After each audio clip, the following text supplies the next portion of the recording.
So good morning students. Today we will be seeing the last equipment, and then today I will be showing you some videos of our own lab, how the machines are working.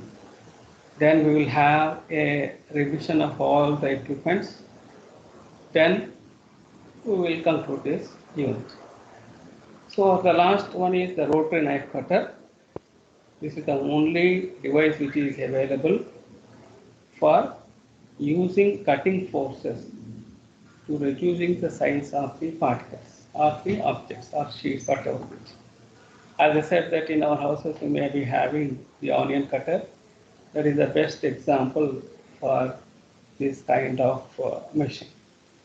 So the parts are the feed enters from the hopper, rotor, flying knife, bed knife, and then the screen, and then the discharge. So there is a center shaft will be there, which will be driven by means of electrical motor to which the flying knives are mounted.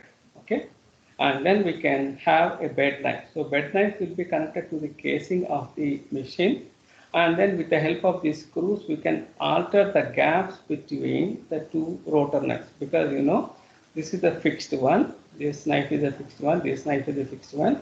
And then the flying knives will be rotating, which are mounted on this disc, which are mounted on the shaft, they will be rotating. So when they rotate, there will be clearance there. So this clearance can be adjusted by means of this screw. So if you untighten it, the gap increases. If you close it, it will be decreased. So these knives will be rotating with a high RPM. So when the feed falls from the top, it has to pass through this narrow gap, cutting will take place, and then from the bottom, if the side is there, then only it will be falling from the bottom. Otherwise, again, it will take in the knives will tear it, this knife will tear it into parts, and then it will be passing through. So by the time it comes from this gap only, it will attain the size whatever is required for it, and from the bottom it falls down. So this is the only last diagram of the rotary knife cutter.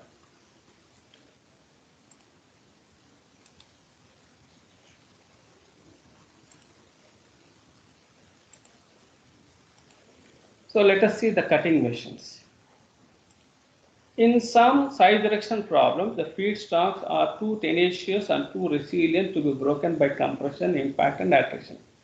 So under these conditions, when these fail, then of course we are supposed to use only the application of shear forces by means of this or the knife, and then the size will be reduced. In other problems, the feed must be reduced to a particles of fixed dimension. That is the importance of this particular machine. If the dimensions are to be strictly followed, then we will go for the rotary knife cutter. These requirements are met by the devices that cut, chop, and finally tear. Because as the particle falls down, if the size is less, it will not pass through the screen. Then, of course, with the help of the rotary knife, which is flying, which is rotating at the high speed, that will be tearing this particle, and then after the size reduction is over, it passes through the screen, and from the bottom it comes out. So tear the feed into a product with the desired characteristics. The saw-toothed crusher mentioned above do much of their work in this way. True cutting machines include rotary knife cutter and then the granulator. These devices find application in a variety of processes, but are especially well adapted to size reduction problems in manufacturing of rubber and plastics. But we try to understand rubber is a material which elongates. So what we do is first we try to cool it. This point you will see in the next slide. Because as you try to cool the rubbery materials by means of showering by the liquid nitrogen, whatever that, then it will become brittle. Then of course we can work on the material, and then the size reduction takes place. If you put rubber as it is into the size reduction into the rotary knife cutter, it will be elongated. So to avoid that, we are supposed to induce the brittle character of the material. This is done by showering liquid nitrogen or passing it through some coolers. They find important application in recycling the paper and then the plastic materials. So in majority of the recycling papers and the plastic materials, where we know that the newspaper which we obtain, that will be purchased by some people, and that will be sent back to the paper mills. And these are subjected for cutting, and after the cutting is over, they will be again readjusted, and then they will be making the paper boards. So again, manufacturing of paper is difficult because we have to again stringent chemicals like sodium hypochlorite for color treatment. So then we lose the bonding characters of the paper. So they are used for recycling paper, like Economics Times one example, and then paper boards is another example. So there we are going to use the application. This is the application of rotary knife cutter.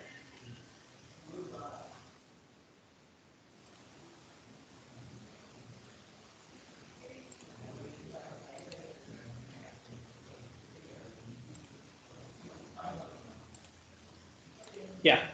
So now this is the description of that equipment diagram which you have seen. A rotary knife cutter as shown, which we have seen, contains a horizontal rotor turning at 200 to 900 rpm. Remember, this is a high speed. So there will not be any chance will be there to particle to pass through the two knives. Definitely it has to come because the knives, the rotary knife, the flying knife is rotating at 200 to 900 rpm per minute. And of course, other side we have a bed knife, which is not. So in between, when the material goes, then the particle will be cut into pieces. On the rotor are 2 to 12 flying knobs. So in the diagram which we have seen, there were 6 are there. Like that, by changing the disk modifications, we can introduce 12. So when you keep 12, what will happen? The gap, the cyclic gap will be further reduced, and it will take more number of blows. 2 to 12 flying knives edges with the tempered steel and stellite passing with a close clearance over 1 to 7 stationary bed knives. So this is the size of clearance between them, which can be adjusted by means of the screws also. Feed particles enter the chamber from the above are cut several hundred times per minute, because there are, how many knives are there? 12 knives, 2 to 12 knives are there. So emerging at the bottom, cutting several times per minute, and emerge at the bottom to the screen with 5 to 8 millimeter opening. So this is the size of the particle which we are desiring, and this will be present in the screen. That will be the screen opening, and once the size reduces then only the particle comes out from the rotary knife cutter. Sometimes the flying knives are parallel with the bed knives. Sometimes, depending on the properties of the feed, they cut at an angle. That is again possible by changing the directions of the flying knives. Rotary cutters, granulators are similar in design. A granulator yields more or less irregular pieces, and a cutter may yield cubes, thin squares, and diamonds. So these are the granulator. We don't have a diagram, but rotary knife cutter we have a diagram which we have seen it. So this is up to the total, say, the equipments. So let us see. Again, we will see now the laboratory functioning. In the laboratory, how our equipments are functioning. Then we will see the revision of all the equipment. Then we will wind up this part.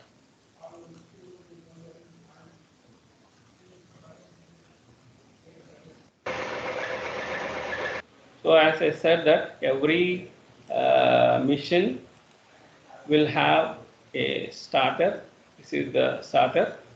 So why starter should be there? Because when you start the power supply, three-phase power supply to a machine, high current will be entering. So this may damage the windings of the machine. So it is a good practice that every three-phase machine above 0.5 horsepower, it should be having a starter, so that the starter ensures that initially slow currents are going to the system, and then after a certain amount of time, it gives the full current, and then the machine functions successfully. And this is the energy meter, which is a very important thing where you are supposed to take some readings also. So in the newer houses, these are digitized ones are there, but in the older one, the discs are present. So based on this, we take the energy, how much amount of energy is consumed. So here we take the data. This is called as energy meter. This is called as a starter. So now we will be seeing how the jaw crusher will be functioning. And this is the sound emanated from the jaw crusher. After having robust foundations, still it will be giving some amount of noise pollution. So this is the diagram of a jaw crusher, which we have seen in the first one. This is also Blake type of jaw crusher. So this is an electrical motor mounted on the basement. This is a huge foundation which we are going to give it, because all these machines are robotic in nature, so they will be generating lot of vibrations. So to absorb these vibrations, we should use special care for the foundation, so that all the foundation will absorb these vibrations and the machine will function satisfactorily, and there are no leaks are there.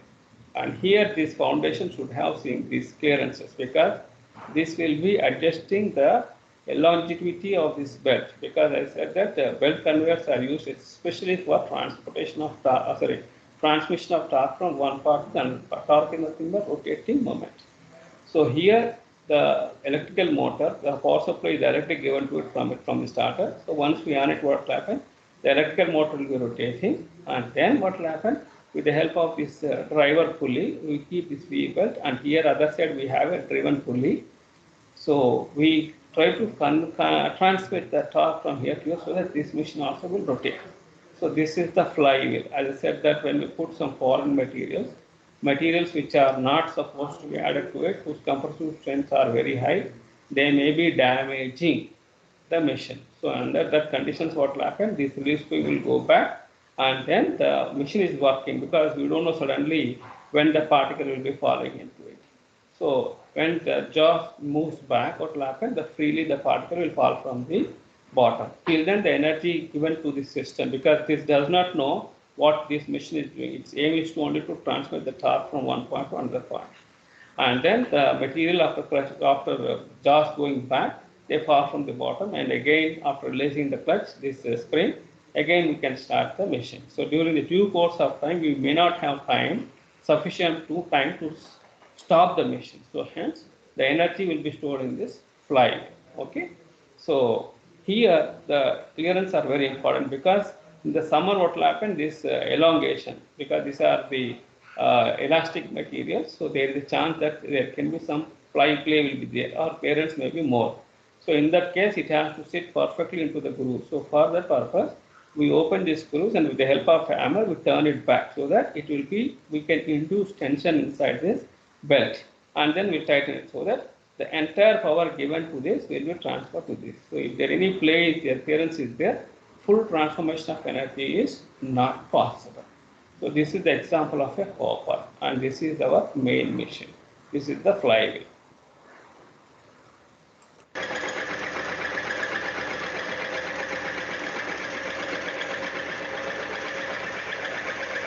So the 3 wires are connected to it, okay, for the power supply. And this is the driver pulley. This is the cruise. And this pulley has to perfectly be seated in this groove so that it will be firmly catching the pulley, and then the process of transformation of torque will be given to it. If not, there will be a problem. And sometimes if it is not sitting properly, this V belt may come out and it may fall down.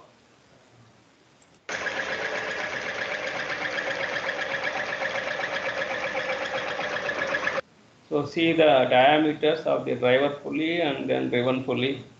So here the diameter is more, and then again we have the groove. This will be sitting, and this is the main way of giving the energy to this particular machine.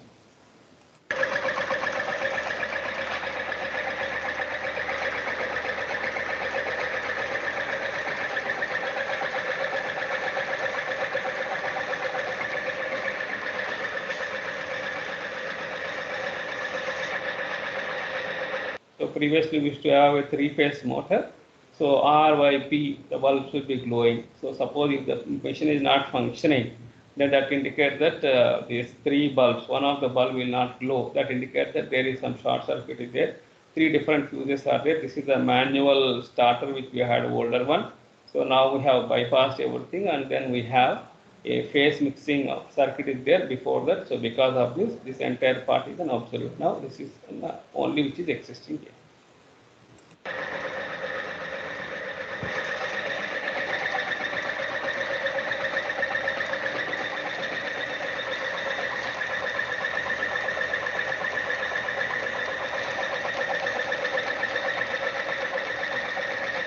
So this is the length, and this alignment is also very important. We should try to see that they are parallel. Because of it, there are 3 or 4 grooves are there in the pulley. Whichever is aligning in a straight line manner, we can keep that belt on the particular groove.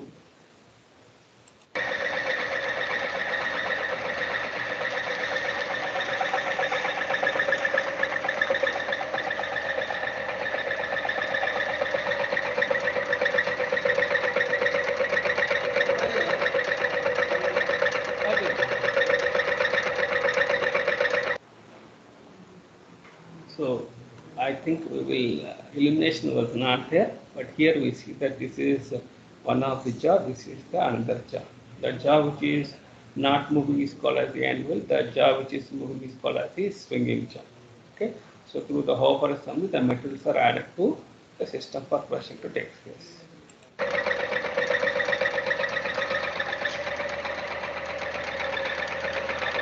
And from here the material will be collected. So we add the material from the top, and then after crushing is over, it will fall into this pan. So manually we take this pan and then wait and then do the saving. But in the industry, a conveyor belt is used for transferring the materials from the top, and bottom also will have is a conveyor belt which will be taking the materials from the system as soon as the crushing is taking place.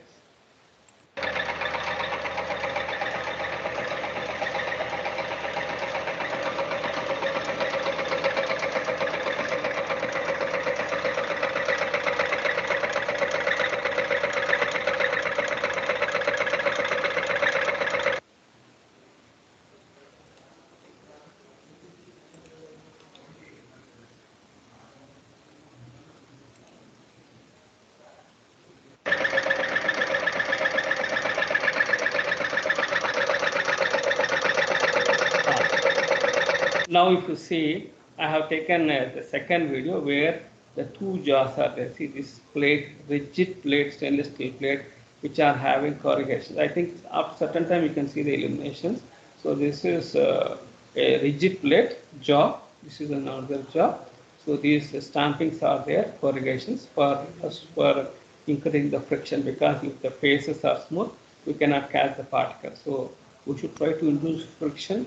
So how to induce friction, sir? We should have a rigid surface of these planes. So this is the area, and you know very well in case of a Blake type of jaw crusher, the first 2 points are fixed.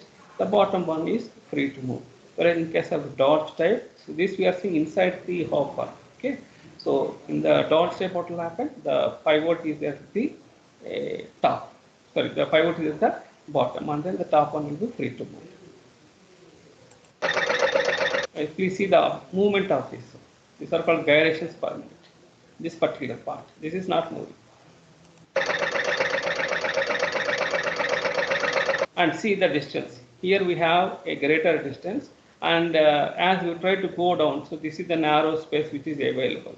So initially the feed will be falling from here. After the crushing is over, its size decreases, so it tries to fall into a lower regions where it is entering a size reduction zone where the two jaws can catch it successfully because of the V shape, and then apply the force, and then the breaking of the particle will take place. And once the size of the particle is like which can go in between this narrow size, then only it can go. Till then what will happen? It will be taking the blows, and then the process of size reduction will be taking place. Please observe this part very carefully.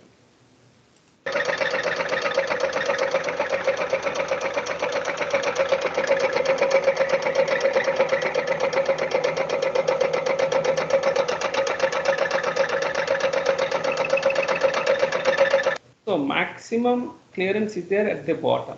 So this will facilitate that the particles will not be choked here. Okay. So initially we are putting a restriction, means what? This will be the maximum size of the particle which can be fed to the jaw crusher. Remember this. So if the size is more, then we cannot accommodate. That is the limitation of Blake type of jaw crusher. But this is a very important limitation which prevents the choking. Because I said in the Dodge type what will happen, the pivot is there at the bottom. So the maximum clearance will be there at the top, means for the jaw can go back and then come. So when it goes back and when we put a heavier particle, it will not come here suddenly. Then of course it will be choked up. So this problem is not there in the Blake type of jaw crusher, where the maximum clearance is there at the bottom, and here we are having a ceiling, so that if the size of the part, now this ceiling is decided by what? The gap between this jaw and then this jaw. This is the same length we have taken it, and then we have kept it. So if the size is less than this, it can go through it, and then the crushing will take place, and then it comes down. So this is called the stationary jaw. Okay, anvil which is not moving. This is called as the swinging jaw. So for a Blake type of jaw crusher, remember the pivot is there at the top. Bottom one is swinging. In case of torch, it is reverse. The 5 volt is at the bottom, swinging is at the top. So the maximum clearance will be there for the top. So feed variations are there more in case of Dodge type of jaw crusher. Feed variations, feed size variations are minimized or restricted in blade type of jaw crusher.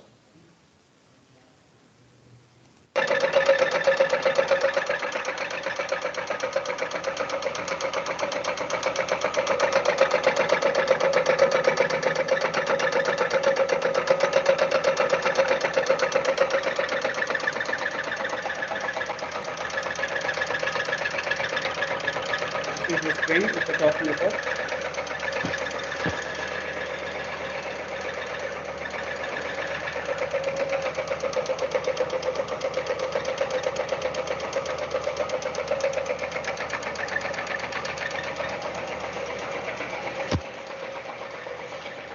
Now you see this one. I hope you have seen this kind of energy meters. So here you have a disc. Okay. So disc will be having a red color marking. Okay. So now we have one line here. So how to take readings is important. So this disc whichever is there, either you take the starting point of the red color in between or at the end. So once it comes here, you say start the stopwatch, and this will make one revolution and come back. Then you note down the timings. So for one particular revolution, what is the time consumed is a very important factor, because here we have a rating of energy meter, 90 revolutions per kilowatt hour. What is the meaning of the sentence? If the disk is rotating for 90 times, then the energy consumed is 1 kilowatt hour. Please remember, what is a unit of power? Kilowatt hour is a unit of energy. Remember this. So hence, if it is rotating for 90 revolutions, then that indicates that the energy consumed will be 1 kilowatt hour. So now suppose if you are doing for one revolution, what is the energy consumed? So energy divided by time of revolution gives you the power consumed.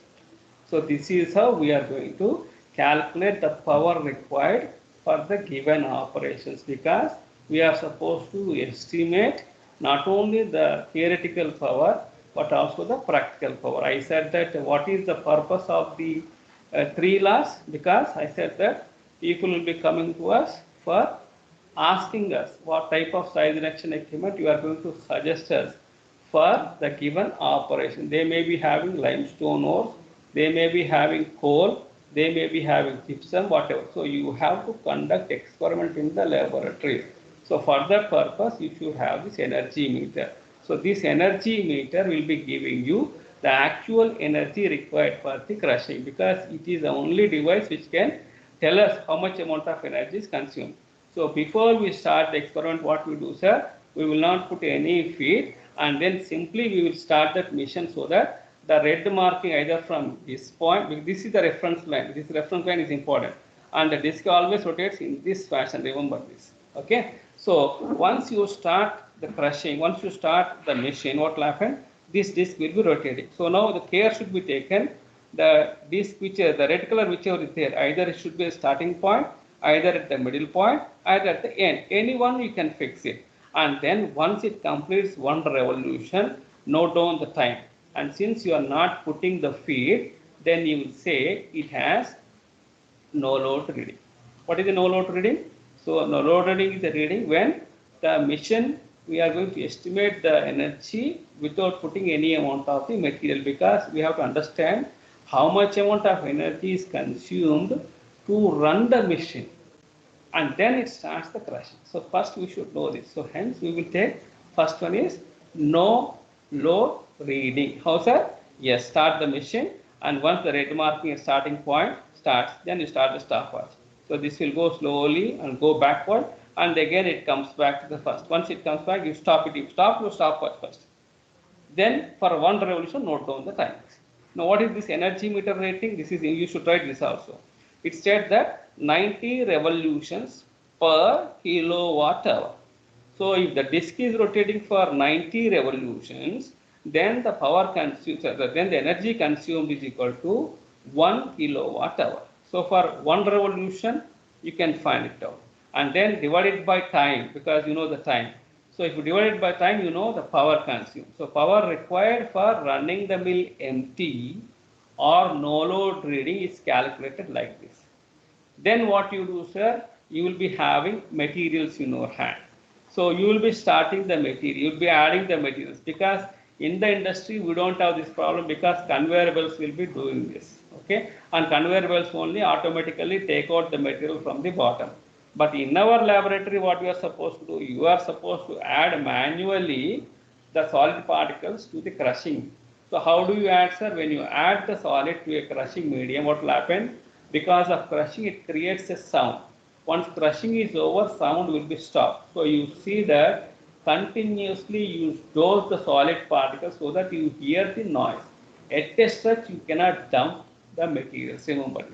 So adding m dot is an art of the particular student, because you know, if you try to play with m dot, then m dot is there in the denominator of the formula, so that gives a lot of variations in the power consumed.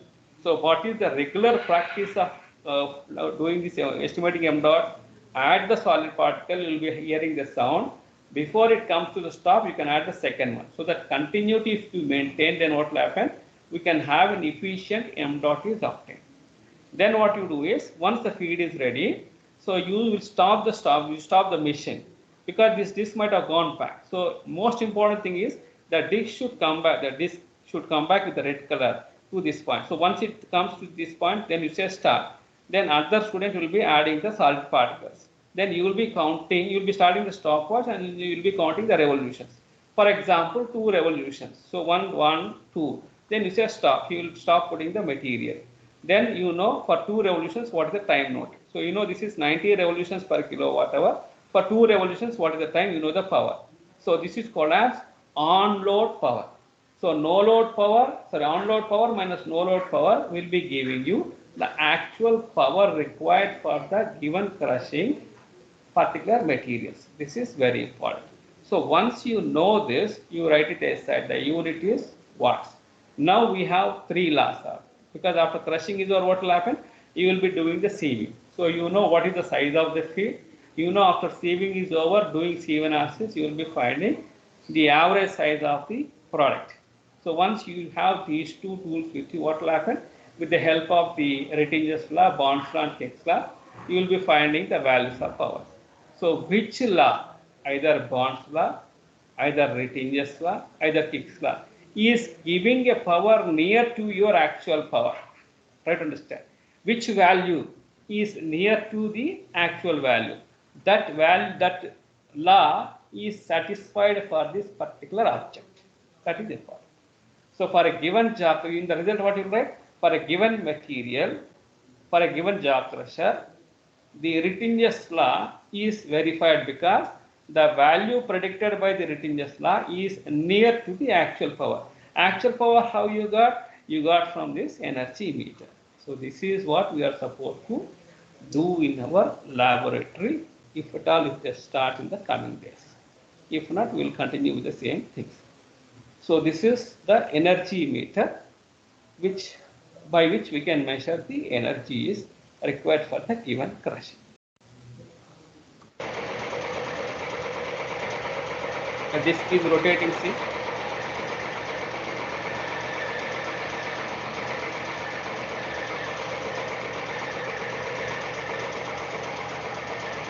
So every student has to note down this rating of the energy meter.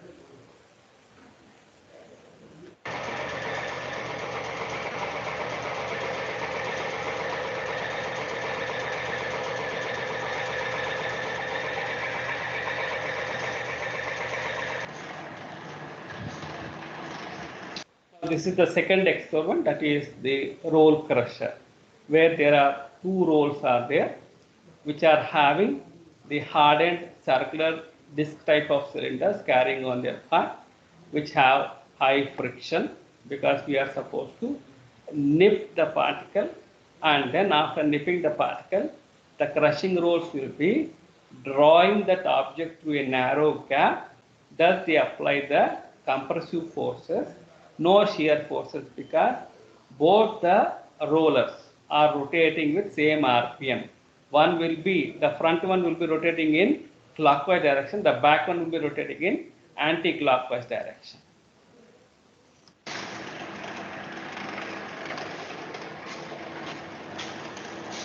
Roll pressure.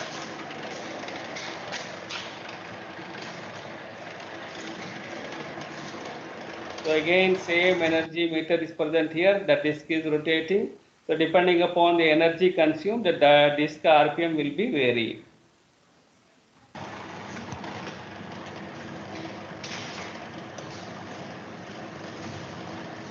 And here also you have the energy meter rating. Here it is 1200 revolutions per kilowatt hour.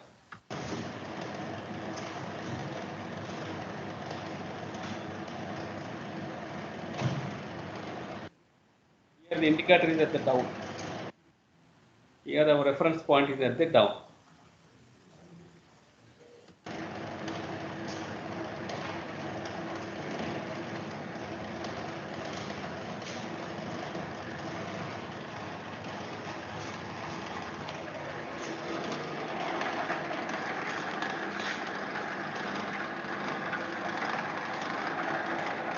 So here we are keeping a restriction for the feed size also.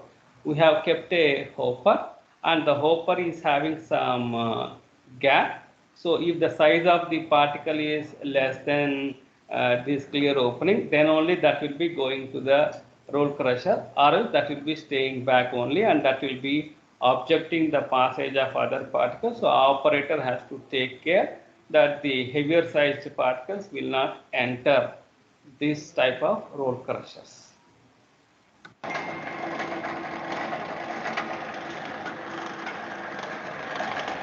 To see the rolls, this is the hardened rolls which are carrying on the shaft. They will be carrying the grinding medium.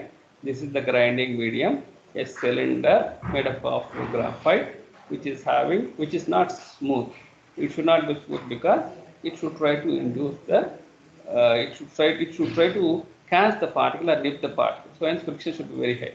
So after the crushing is over, the particles will be, the product will be falling into this crushing tray. With the help of the sloping bottom, they will be rolling from the bottom, and we are supposed to collect it separately.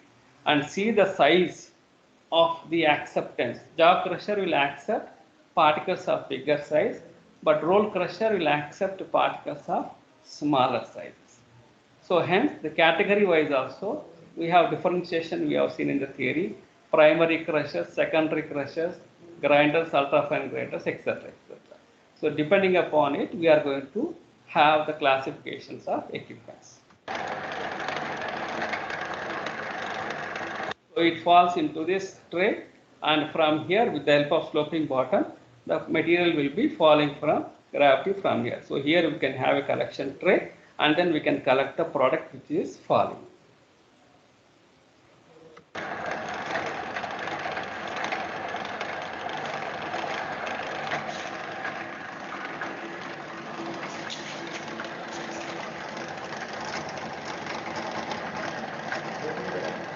So this is the second roll which is also rotating from the other side. There are two rolls are there, remember this. And remember this length is called as the width of the face. This length is called as the width of the face, because I said that we are supposed to find the tonnage, capacity of a roll crusher when the diameter of the rolls are given to us, when the width of the face is given to us, when the RPM of the machine is given to us, and when the density of particles are given to us. Only with this data only we will be finding the capacity of a roll crusher in tons per hour, remember this. So with this physical data, that is the width of the face, distance between from here to here, and the diameter of the roll crusher, and the clearance between the roll crusher, and the last one is the specific gravity of the materials, and then the next one is what? The RPM of this roll crusher. With the help of this data, we are supposed to find the m dot, that is capacity of a roll crusher.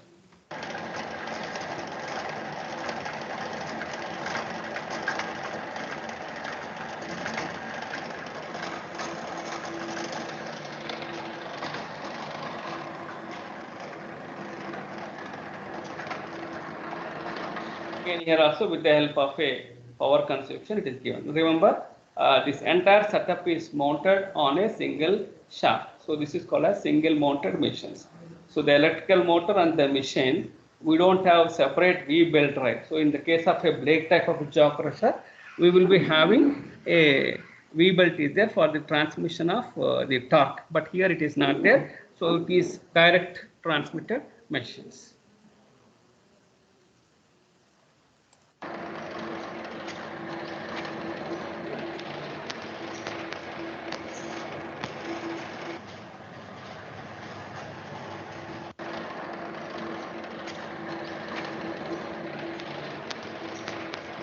So these are called as MCBs.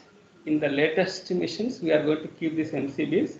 So these MCBs will be also taking care of the same type of the starters. Unfortunately, if the current is drawn more, this switch automatically closes. That indicates that some problem is there in the machine. So the operator will be checking the machine, and then once after he ensures that it is problem free, then again manually he will switch it off. These are the new things which are available in the market. I think in the apartments also we will have these MCBs. When the power consumption increases tremendously because of some reasons, so the MCB stops the supply, power supply to the house. So it is the latest advanced version or outgrowth, we can say outgrowth of the starter is MCBs.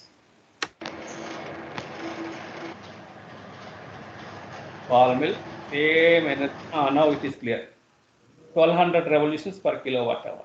Here we have an indicator. The same disk which will be, this disk will be having some red stamping here.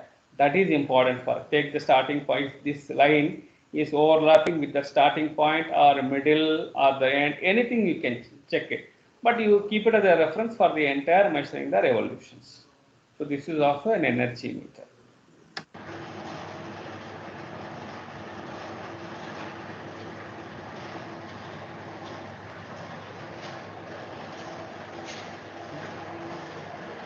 I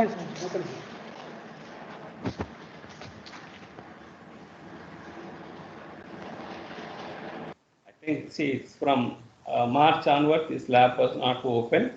So therefore, studently we have opened. There are no sweepers are also there. So we have taken, I have taken the video in bad conditions. So kindly oblige it. And once the lab opens, it will be neat. And again, I will explain you so that you can perform the experiment satisfactorily. So this is the main part of a ball mill, tumbling mill, where we have a shell. And here, of course, we don't have the concept of converging nozzle or diverging nozzle because this is a batch type of ball. And these are called as the baffles. These are called as the baffles, which facilitates the lifting of the grinding medium. So inside, this is the shell. Inside the shell, I am going to keep the grinding medium. Solid particles of different sizes are there. Okay. And then I will charge the material from here, and then I will close the lid, and then with the help of these screws which are procuring front, I will see that the clearances are perfectly matched, and then keep the washers and then I tighten it.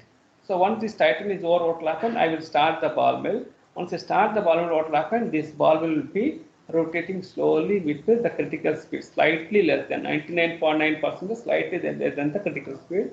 We have seen this also. So hence what will happen? These baffles, they lift the solid particles to a maximum height. They will carry automatically. Suppose if a spherical ball here, then once this is rotating, what will happen? We did not bother about anything. This baffle will lift the particle up to this stage, and from here it goes. So before it is falling down, then of course it will stick to the particle. And it means what? Till here the baffle will do the work of lifting the grinding medium. Only from here to here it has to travel. So that is the significance. And thus what will happen from here, with a maximum speed it falls on the particle. When it is falling, what will happen? If it's falling on a particle, the side direction will take place because of the impact. So what is impact, sir? Application of a huge amount of force on an particle for a short duration, because once the spherical grinding medium falls from this height, because this is the diameter, the longest cut. So we have a greater distance traveled by the spherical, but the more the distance it travels, it acquires more amount of velocity, and then it will fall on the object. And once it falls, what will happen? Then finish, again over. The application of force is ceased, and then the particle breaks into pieces and then it goes out. And as the size of the particle reduces, what will happen? The smaller grinding medium will be doing the work. So how do we estimate the average diameter of the grinding medium? Because we have to find the critical speed of the ball mill, which is given by 1 by 2 pi square root of g by capital R minus small r. So capital R is what? From here to here, what is the distance? That is the radius of the shell.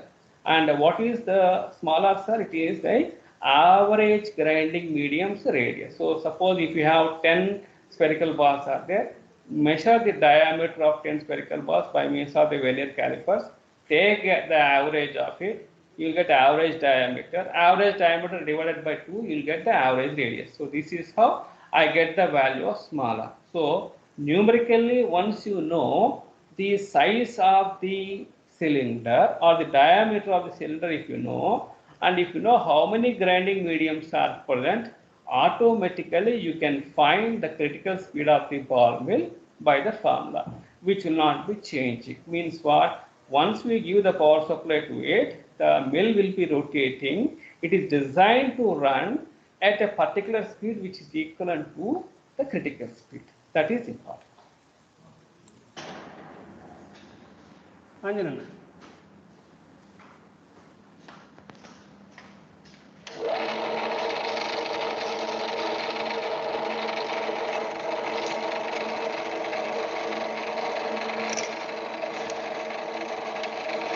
Yeah, you see the spherical bars are falling down from here. So because this is open, and with the enough speed it rotates. Okay?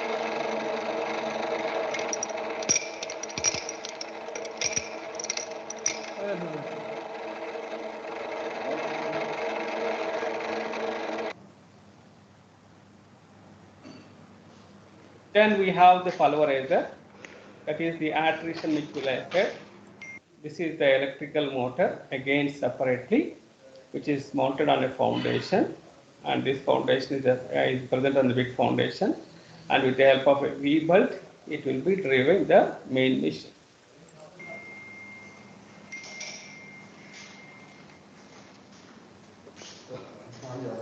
So this is the handle which can adjust the two rotor teeth. Suppose if you want, it is there in our, what you say, Pindigirli. Suppose if you want to have fine powders, we will be rotating it in the clockwise direction. Suppose if you want rava, then of course we will rotate in the anti-clockwise direction. So this will be adjusting the clearance between the grinding medium. So if it goes in the anti-clockwise direction, the clearance between the grinding medium increases. Hence, the size of the product what we get will be more. On the vice versa, if I rotate the disc in a clockwise direction, then the clearance between the rotor disc will be decreasing. We get product of a smaller size, and this huge one is the gearbox, because we don't want to transmit the entire power to this. Apart from it, see the motor where it is and where are the discs. There is a change in direction also there. Everything is taken care by this gearbox, which should be properly lubricated so that the transmission losses will be minimized. The frictional forces, frictional losses will be minimized. So all the machines should be lubricated and maintained properly so that the friction losses will be minimized. Okay,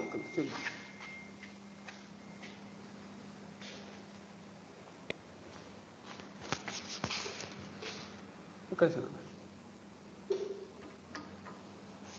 So I am releasing the handle and this will be going back.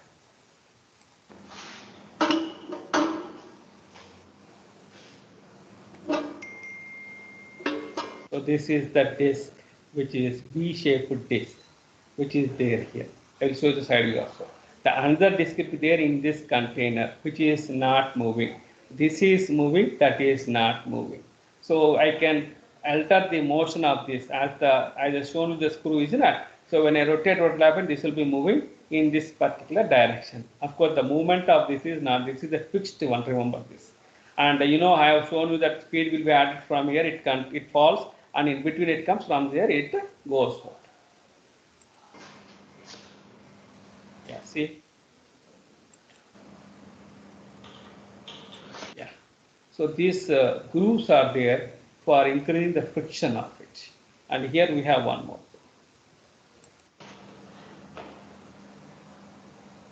Yeah, when you see this disc, I think there is an illumination problem is also there. So this is mounted to this particular casing, first point, and this will not move, but that is moving. So one is moving, another disc is not moving. So shear force are generated. And where the material will fall at the center. I will show you that also. And as it is coming, moving down, what will happen? It is going towards a zone where crushing is taking place, and these phases will do lot of crushing or size reduction by means of attrition.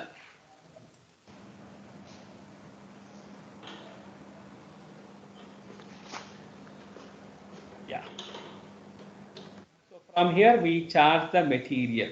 Okay. So when you charge the material, it will fall, and then at the disc center point it will be released. So from there it goes down for crushing to take place.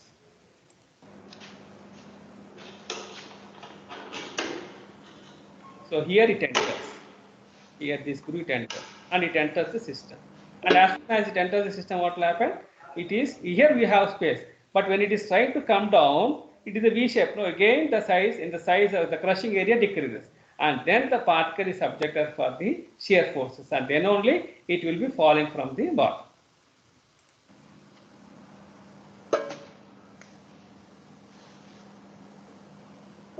Not moving. This is moving.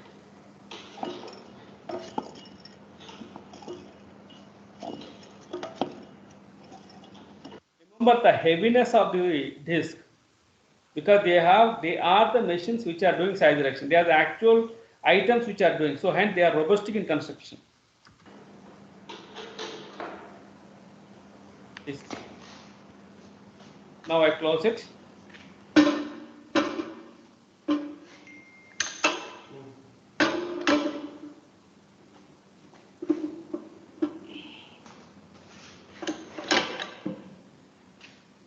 Yeah, now it is locked. So when I put the feed from here, it enters, and after crushing is over, in this pan it will be collected. So with the help of this handle, I pull out the pan and discharge the material.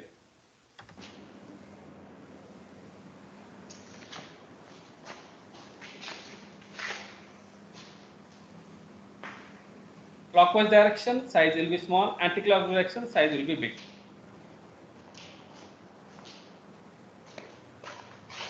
The same thing here also, or measurement. Then of course we have the vibrator or the screening equipment device.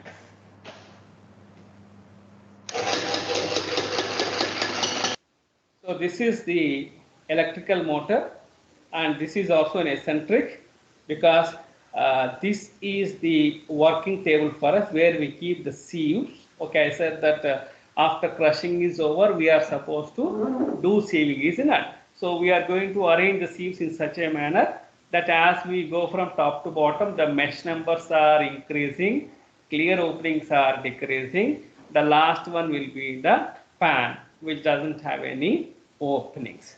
So if you see here, if you keep some plate here, so the plate will be rotated first point, and at the same time the plate will be lifted and then falling down. So how many types of motions are given by this motor because of this eccentric mechanism? So this will be rotating like this.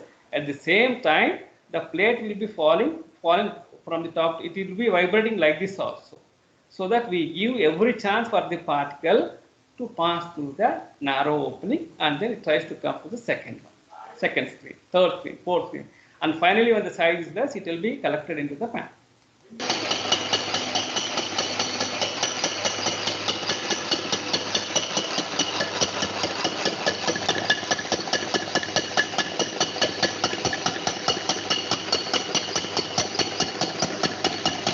So this is an individual screen. I kept it here, but we are going to keep a series of test sieves. So see here, it is made up of these ropes, okay, rectangular wise, and we have narrow gaps here, clear openings are there.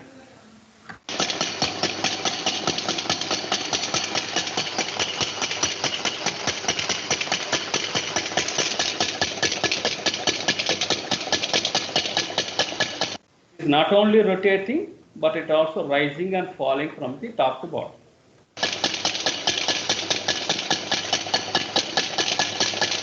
And we are supposed to guide with our hands so that the sieve setups will not fall down. All the equipments are perfectly earthed. Under no circumstances there will not be shock will be generated from this equipment. The first and the primemost care which we have taken in this device is it is totally free from the oxygen. God bless me, bless our lab. Since the inception of it, nothing is happening because we both, me and Chinaya, will be taking care of everything during the practicals.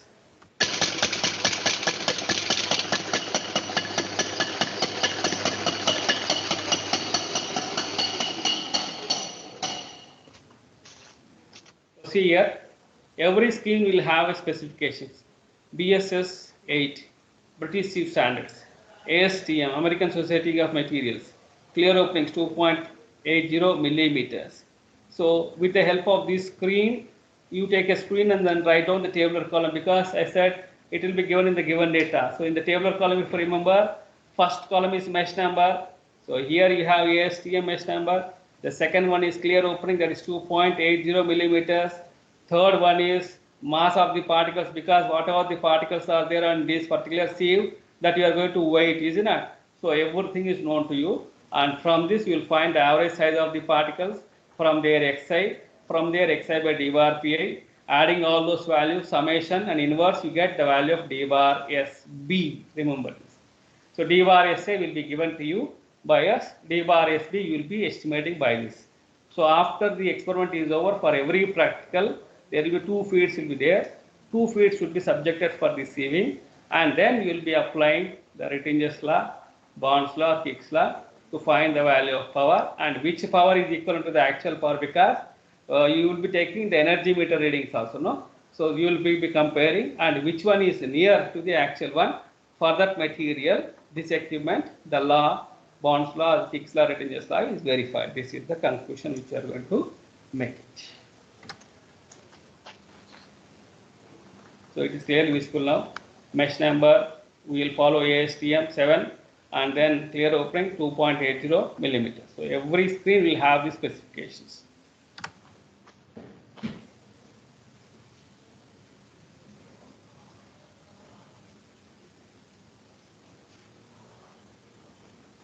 And this is the clear opening. The piece is called as a sieve. This entire setup is called as a sieve, and this is called as a screen.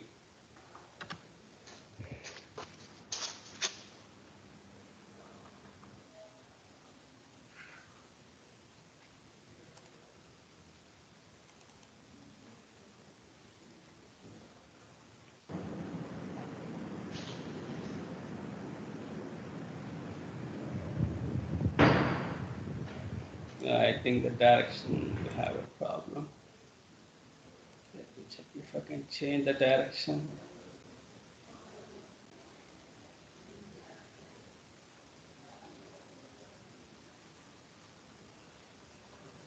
Yeah, may not be possible. So this is the control panel. Now we'll be seeing an agitation vessel. So of course, this is the first unit, no problem, because I was there in the lab, I took the shooting for it. So this is the control panel where I can alter the RPM of the machine, I can control the temperature of the reactor, I can alter the flow rate of the material to the jacket. Try to change it. So this is our main agitation vessel.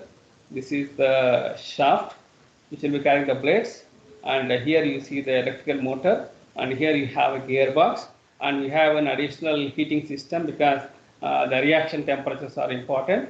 So inside this gap, this is actually the reactor vessel, and this gap is there, that is the jacket. So in the jacket we can send chilled water if the reaction is exothermic in nature.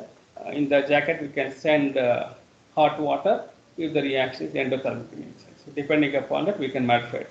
But ultimately what is our logic, sir? Our logic is to find power estimation for the given operation, whether the reaction or whatever. So here you see the blades line.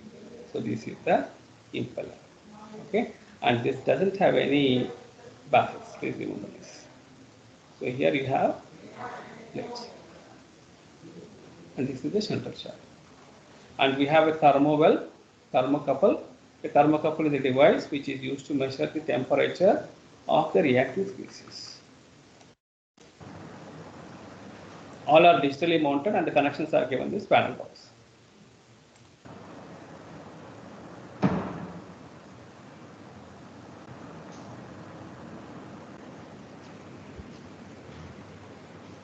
So this is the sample one, because how do we know that the reaction is over? So after adding the raw materials, after 5 minutes or 10 minutes, we take out the sample from here and then we do the analysis, and then we'll find that if the readings are not changing with respect to time, that indicates that the reaction is over. And once we know the time of the reaction, we can estimate how much amount of power is required for the given operation.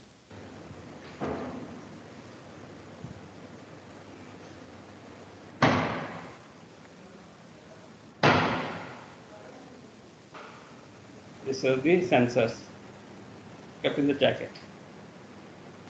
This is the motor, gearbox.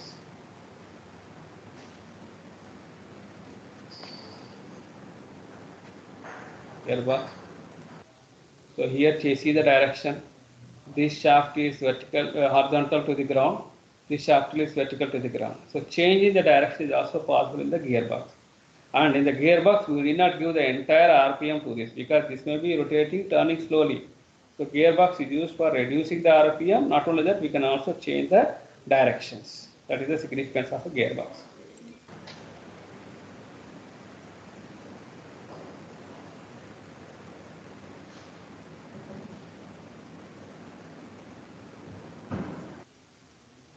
So this is about the thing. Okay, in the next class we'll have again a revision of all those equipments from the theory point of view. Then we will conclude these equipments.